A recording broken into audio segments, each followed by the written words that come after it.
Class আজকে আমরা ভারতের কমিউনিস্ট পার্টি নিয়ে আলোচনা করব। এর আগে যেমন আমরা আলোচনা করেছিলাম যে ভারতবর্ষে গান্ধী দ্বারা প্রচলিত যে সমস্ত আন্দোলনগুলো হয়েছিল, যেমন অহিংস অসহযোগ আন্দোলন, আইন অমান্য আন্দোলন, ভারত ছাড়ো আন্দোলন, এবং প্রতিটা সংশ্লিষ্ট আন্দোলনের সময় যে কৃষক ও শ্রমিক বিদ্রোহগুলো হয়েছিল সেগুলো নিয়ে আলোচনা করেছিলাম। আজকে আমাদের যে টপিক ভারত ছাড়ো আন্দোলনের পরে আমরা যে ভারতের কমিউনিস্ট পার্টির নিয়ে আলোচনা করব। ভারতের কমিউনিস্ট পার্টি এবং বামপন্থী আন্দোলন কিভাবে ভারতবর্ষে এবং কবে কাদের দ্বারা ভারতে বামপন্থী আন্দোলনের সূচনা হয় এবং ভারতের কমিউনিস্ট পার্টি প্রতিষ্ঠা হয়। এর জন্য প্রথম পয়েন্টে আমরা আলোচনা করব 1 নম্বরে রুশ বিপ্লবের প্রভাব। 1917 সালে যে রুশ বিপ্লব হয়েছিল, যে ইউরোপের রাশিয়াতে যে রুশ বিপ্লব হয়েছিল তার কিছুটা প্রভাব ভারতে পড়েছিল। কারণ 1917 সাল নাগাদ যে আমাদের দেশে যে ইংরেজরা ছিল এবং রাশিয়াতে যে লেনিনের নেতৃত্বে যে রুশ বিপ্লব ঘটেছিল তার প্রভাব কিন্তু ভারতে পড়েছিল। যেমন ভারতের যে সমস্ত লিডাররা ছিল, যেমন আমি মানবেন্দ্রনাথ রায় এর অবদান অনস্বীকার্য, সব থেকে বড় অবদান ছিল মানবেন্দ্রনাথ রায়ের, তার সম্পর্কে আলোচনা করব। তো রুশ বিপ্লবের ফলে আমরা দেখতে পারি যে রাশিয়াতে যে একটা রাজতন্ত্রের পতন ঘটে। এই রাজতন্ত্রের পতন ঘটার পরে সেখানে প্রজাতন্ত্র ও সমাজতন্ত্র প্রতিষ্ঠা হয়। তো সেইখান থেকে অনুপ্রাণিত হয়ে ভারতও এই সমাজতন্ত্র ও কমিউনিস্ট যে আছে এই আন্দোলনের প্রভাব পড়ে।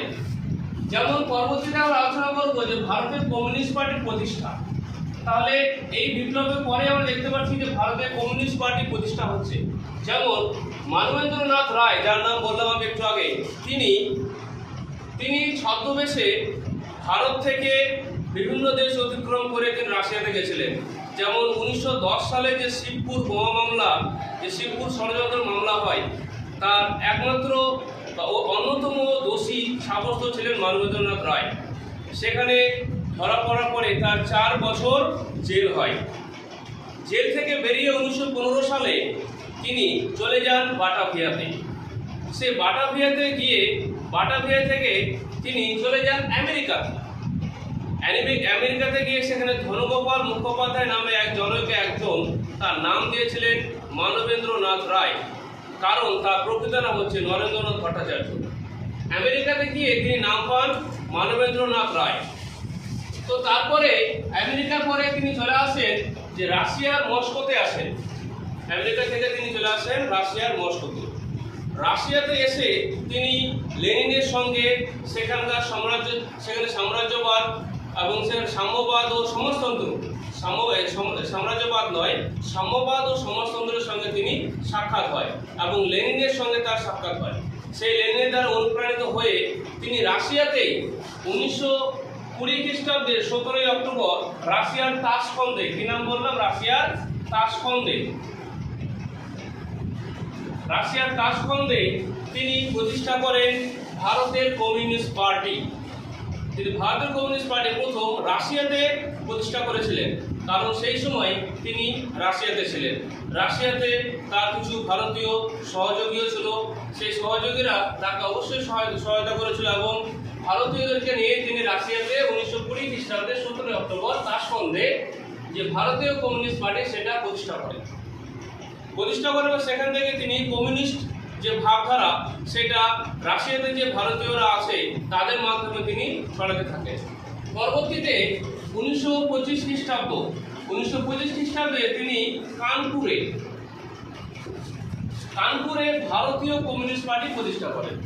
1925 খ্রিস্টাব্দে তিনি এবার কানপুরে ভারতীয় কমিউনিস্ট পার্টি প্রতিষ্ঠা করেন। তাহলে এর আগে ভারতীয় কমিউনিস্ট পার্টি প্রতিষ্ঠা হয়েছিল কোথায়? রাশিয়ার তাশখন্দে। তারপরে তিনি সেটা প্রতিষ্ঠা করেন কোথায়? ভারতের কানপুরে 1925 খ্রিস্টাব্দে। এভাবে ভারতীয় কমিউনিস্ট পার্টি যে আছে ধীরে ধীরে ভারতে তার পথ চলা শুরু হয়। পরবর্তীতে মানবেন্দ্রনাথ রায় যে আছে তার সম্পর্কে বিশদ আলোচনা করব, যে তার অবদান, মানবেন্দ্রনাথ রায়ের অবদান। প্রথমে তার প্রকৃত নাম কি বলেছিলাম? তার প্রকৃত নাম নরেন্দ্রনাথ ভট্টাচার্য। কি নাম বলেছিলাম? নরেন্দ্রনাথ ভট্টাচার্য। এছাড়া তার অন্যান্য নামগুলো রয়েছে, যেমন মানবেন্দ্রনাথ রায়, যেটা আমেরিকাতে ধনগোপাল মুখোপাধ্যায় তার নামটা দিয়েছিল। এছাড়া ছিল me white, me Martin, doctor Mahmud. এই সমস্ত ছিল তার ছদ্মনাম। বিভিন্ন জায়গায় তিনি বিভিন্ন ছদ্মনামগুলো ব্যবহার করেছিলেন। তার যে জীবন একটা অনেক বৈচিত্র্যময়। তিনি গোটা দুনিয়া ঘুরেছিলেন। যে ভারতের একজন বিপ্লবী, তিনি গোটা দুনিয়া ঘুরেছিলেন। যখন তিনি ভারতে ছিলেন, ভারতে থাকার সময় তিনি প্রথমে যে বিপ্লবী আন্দোলনগুলো হয়েছিল, যেমন বললাম শিবপুর যে বোমা মামলা, তাতে তিনি জড়িত ছিলেন এবং যতীন দাসের সঙ্গেও তিনি সহযোগিতা করেছিলেন।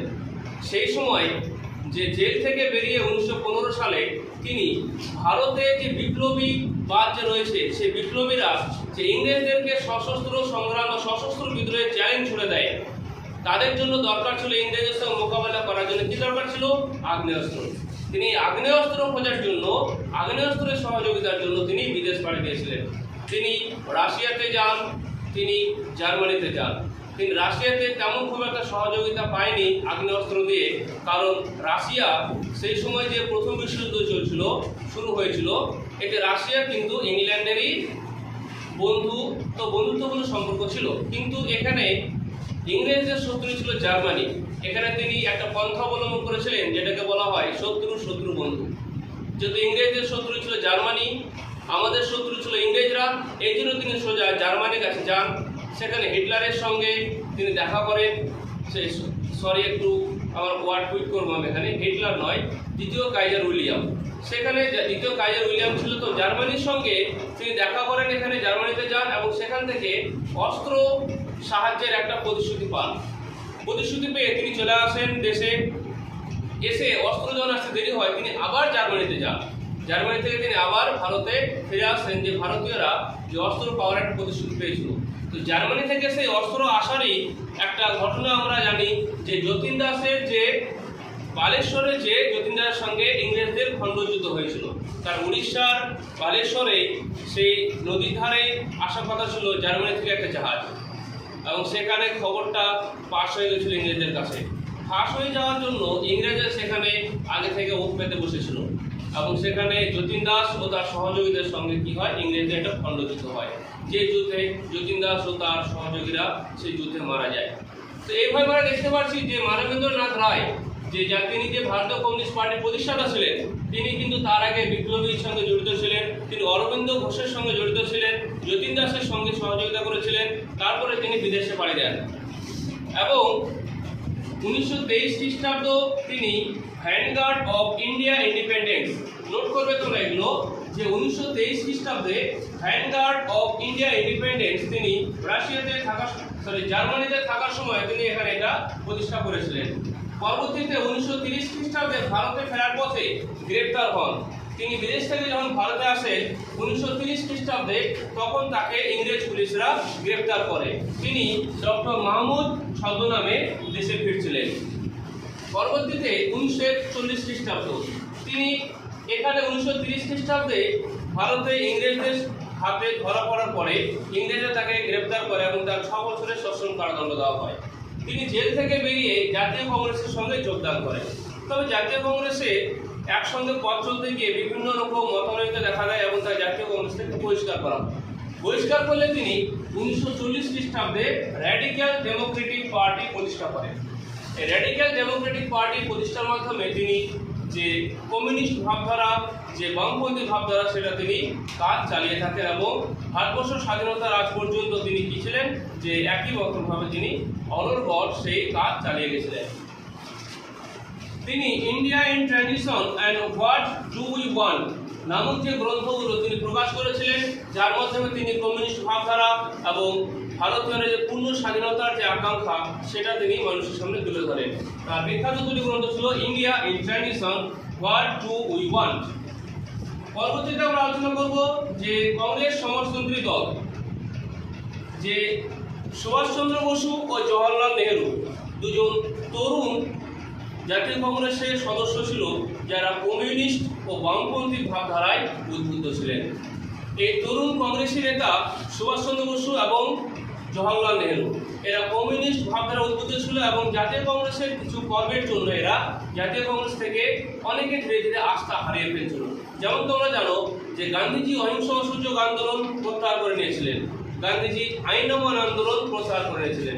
যেমন অহিংস অসহযোগ আন্দোলন প্রত্যাহার করে নেয়, সারা দেশের যে রাজনৈতিক লিডাররা ছিল তারা ভেবেছিল যে আমরা অসহায় হয়ে গেলাম, যে আমাদের মাথার ছাদ থেকে হয়তো আমাদের পিতা মাতার আশীর্বাদ চলে গেল, কারণ তারা মনে করেছিল যে এর মাধ্যমে আমরা স্বরাজ নিয়ে আসবো বা স্বাধীনতা নিয়ে আসবো। কিন্তু হঠাৎ যখন গান্ধীজি চৌরি চৌরা ইনসিডেন্টের প্রেক্ষিতে অসহযোগ আন্দোলন তুলে নেন, তখন সবাই অবাক হয়ে যায় এবং হতভম্ব হয়ে পড়ে যে আর আমাদের স্বাধীনতা পাওয়া হলো না। তো এইরকমই কিছু সিদ্ধান্তের জন্য মানুষ একটু আবেগপ্রবণ হয়ে ওঠে। আর একই সময়ে যখন ভারতের কমিউনিস্ট পার্টি বা কমিউনিস্ট ভাবধারা ও বামপন্থী দল যখন কড়া নাড়ে, তো সবাই তার প্রতি মনোনিবেশ করে। তো এই জন্য কংগ্রেসের মধ্যে থেকে বামপন্থী ও সমাজতন্ত্রকে মজবুত করার জন্য জওহরলাল নেহরু ও সুভাষ চন্দ্র বসুর অবদান অবশ্যই ছিল।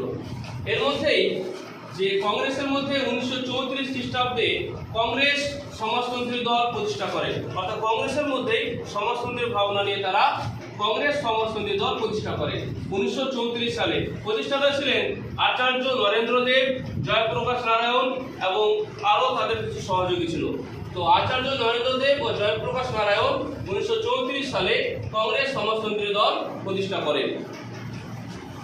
জওহরলাল নেহরু ও সুভাষ চন্দ্র বসু এদের অবদান অবশ্যই ছিল। যেমন লাহোর অধিবেশন 1929 খ্রিস্টাব্দে কংগ্রেসের যে বার্ষিক অধিবেশন হয়, তোমরা জানো জাতীয় কংগ্রেসের প্রতি বছরই বার্ষিক অধিবেশন হয়, এবং প্রতি বছর অধিবেশনগুলো ভারতের বিভিন্ন রাজ্য হয় এবং সভাপতি ও অন্যান্য সভাপতি হয়ে থাকে। তো লাহোর অধিবেশন 1929 হয়েছিল, যে অধিবেশনের সভাপতি ছিল কে? জওহরলাল নেহরু।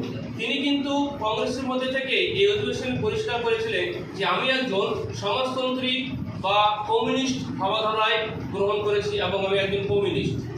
এইভাবে তিনি তার বক্তব্য তুলে ধরেছিলেন। অর্থাৎ জওহরলাল নেহরু, সুভাষ চন্দ্র বসু যে তরুণ কংগ্রেস নেতা ছিলেন, এরা পরিষ্কারভাবে স্বাধীনতার জন্য লড়াই করছিলেন। যদিও কংগ্রেসীরা প্রথমের দিকে কি ছিল, সাহিত্য শাসন ও ইংরেজের অধীনেই স্বাধীনতার কথা তারা ভাবনা চিন্তা করত, কিন্তু জওহরলাল নেহরু, সুভাষ চন্দ্র বসু স্বাধীন ভারতবর্ষের স্বপ্ন দেখতে শুরু করেছিলেন এবং কমিউনিস্ট দল যে আছে এরাও সরাসরি স্বাধীনতার আকাঙ্ক্ষায় ভারতবর্ষীদের স্বপ্ন দেখাচ্ছিলেন। কারণ তারা যে রাশিয়ার যে সমাজতন্ত্রী যে কমিউনিস্ট ভাবধারা তা তারা দেখেছিলেন এবং রাশিয়ার যে পরিবর্তন এসেছিল সেটা অনেক বড় প্রভাব পড়েছিল তাদের উপরে। তাহলে পরবর্তীতে আমরা আলোচনা করব যে ফরওয়ার্ড ব্লক দল গঠন। যে কমিউনিস্ট ভাবধারা ও বামপন্থী ভাবধারায় আশ্বাসী ছিল সুভাষ চন্দ্র বসু, জাতীয় কংগ্রেসের যিনি পরপর 2 বছর সভাপতি ছিলেন 1838 এবং 1829। মনে রাখবে 1838 এবং 1829। এবং সুভাষ চন্দ্র বসুই ছিল জাতীয় কংগ্রেসের প্রথম নির্বাচিত সভাপতি। এর আগে সবাই মনোনীত ছিলেন। সুভাষ চন্দ্র বসুর সঙ্গে জাতীয় কংগ্রেসের যে বড় প্রথম শ্রেণীর লিডার, যেমন মহাত্মা গান্ধী, যাকে জাতীয় কংগ্রেসের মধ্যমণি বলা হয়, তার সঙ্গে তার বিশেষ মতবিরোধ দেখা দিয়েছিল যে বিভিন্ন কাজকর্ম পরিচালনা করার জন্য। এই জন্যেই জাতীয় কংগ্রেসে সুভাষ চন্দ্র বসুর সঙ্গে যে মনোমালিন্য হয়, তার জন্য 1939 খ্রিস্টাব্দে জাতীয় কংগ্রেসে তিনি সদস্যপদ ত্যাগ করেন এবং সেই সময় ভোট হয়, যেখানে সুভাষ চন্দ্র বসু এবং তার বিরোধী দলনেতা ছিলেন গান্ধীজির মনোনীত পট্টভি সীতারামাইয়া। তাদের মধ্যে ভোট হয় এবং সেই ভোটে সুভাষ চন্দ্র বসু জয়লাভ করেন। এই জন্য তিনি পুনরায় আবার জাতীয় কংগ্রেসের সভাপতি পদ লাভ করেন। তবে তিনি লাভ করার পরও, জয়লাভ করার পরও তিনি কিছুদিন পরে অবশেষে একেবারেই জাতীয় কংগ্রেস থেকে তিনি বেরিয়ে চলে আসেন, কারণ তার সঙ্গে জাতীয় কংগ্রেসের লিডারদের ভাবধারার যে মতপার্থক্য দেখা দিয়েছিল সেটা তিনি আর মানিয়ে নিতে পারেননি। এই জন্য তিনি জাতীয় কংগ্রেস থেকে বেরিয়ে এসে তিনি ফরওয়ার্ড ব্লক দল গঠন করেন, যেখানে 1929 খ্রিস্টাব্দে 3 মে তিনি এটা গঠন করেছিলেন। জাতীয় কংগ্রেসের মধ্যে থেকেই তিনি ফরওয়ার্ড ব্লক দল গঠন করেন এবং এই জন্য জাতীয় কংগ্রেসের যে সমস্ত কমিউনিস্ট ভাবধারা বা বামপন্থী যে নেতারা ছিলেন, বামপন্থী ভাবধারায় আদর্শে বিশ্বাসী যে সমস্ত নেতারা ছিলেন, তারা সবাই জাতীয় কংগ্রেসের থেকে সুভাষ চন্দ্র বসুর সঙ্গে চলে আসেন। এবং এর মধ্যে সুভাষ চন্দ্র বসুর সঙ্গে যে কৃষক ও শ্রমিক সংগঠনগুলো ও কৃষক শ্রমিক যে নেতারা ছিলেন, তারা সকলে সুভাষ চন্দ্র বসুর সাথ দেয়। এখান থেকে সুভাষ চন্দ্র বসু ফরওয়ার্ড ব্লক দল গঠন করে। পরবর্তী আমরা জাতীয় কংগ্রেসের পটভূমি নিয়ে একটু বলবো। তাহলে পটভূমিতে আমরা কি দেখলাম, আমরা একটু বিস্তারিত আলোচনা করে আবার আমরা জাতীয় কমিউনিস্ট যে পার্টি আছে সেটা নিয়ে একটু আলোচনা করে নেবো। যে আন্তর্জাতিক পটভূমিতে কি আন্তর্জাতিক ইন্টারন্যাশনাল যে রুশ বিপ্লবের প্রভাব দেখলাম, এবং দেখলাম মানবেন্দ্রনাথ রায় যে আছে বাটাভিয়া, জার্মানি, আমেরিকা, রাশিয়া এই সমস্ত দেশ ঘুরে তিনি কমিউনিস্ট ভাবাদর্শে দীক্ষিত হন এবং ভারতের কমিউনিস্ট পার্টি তিনি প্রতিষ্ঠা করেন। কংগ্রেসের সমাজতন্ত্রী দল, যেহেতু ভারতের সেই সময় সব থেকে প্রভাবশালী রাজনৈতিক দল ছিল জাতীয় কংগ্রেস, জাতীয় কংগ্রেসের মধ্যে আসেন এবং তার মধ্যে তারা কংগ্রেস সমর্থনী দল প্রতিষ্ঠা করে। তার মধ্যে থেকে তারা কমিউনিস্ট, সাম্রাজ্যবাদ, কমিউনিস্ট এবং সমাজতন্ত্র দলে তারা কি করে কংগ্রেস সমাজতন্ত্র দল প্রতিষ্ঠা করে। উদ্দেশ্য, যদিও জাতীয় কংগ্রেসের প্রথমের দিকে উদ্দেশ্য ছিল না যে স্বাধীনতা বা স্বরাজ, তারা ব্রিটিশদের অধীনেই তারা সাহিত্য শাসন লাভ করার কথা বলেছিলেন। যদি 1930 সালে জাতীয় কংগ্রেসের লিডাররাও পরিষ্কার করে বলে দেয় যে কি জাতীয় কংগ্রেস এখন স্বাধীনতার জন্য লড়াই করবে। এই জন্য 1930-এর 26শে জানুয়ারি প্রজাতন্ত্র দিবস, বা যেটা আমরা প্রজাতন্ত্র দিবস এখন পালন করছি, সেটা কিন্তু পরাধীন ভারতে প্রথম স্বাধীনতা দিবস পালন করেছিল। সেই দিনটাকে স্মরণ করে নিয়ে আমরা প্রতি বছরই কিন্তু প্রজাতন্ত্র দিবস পালন করে থাকি। তো এদের উদ্দেশ্য ছিল কি, যে কমিউনিস্ট ও বামপন্থী মতাদর্শের প্রসার ঘটানো ভারতবর্ষের মধ্যে, এবং ভারতে ইংরেজদের অধীনে না থেকে আমরা সরাসরি নিজেরাই দেশকে শাসন করবো, এই জন্য স্বাধীনতার জন্য লড়াই করা, অর্থাৎ ব্রিটিশদের হাত থেকে স্বাধীনতা ছিনিয়ে নেওয়া। এইভাবে জাতীয় কংগ্রেসের যে কমিউনিস্ট পার্টি আছে, তিনি কমিউনিস্ট পার্টি কি করে যে ভারতের স্বাধীনতা সংগ্রামে একটা বড় ভূমিকা পালন করে।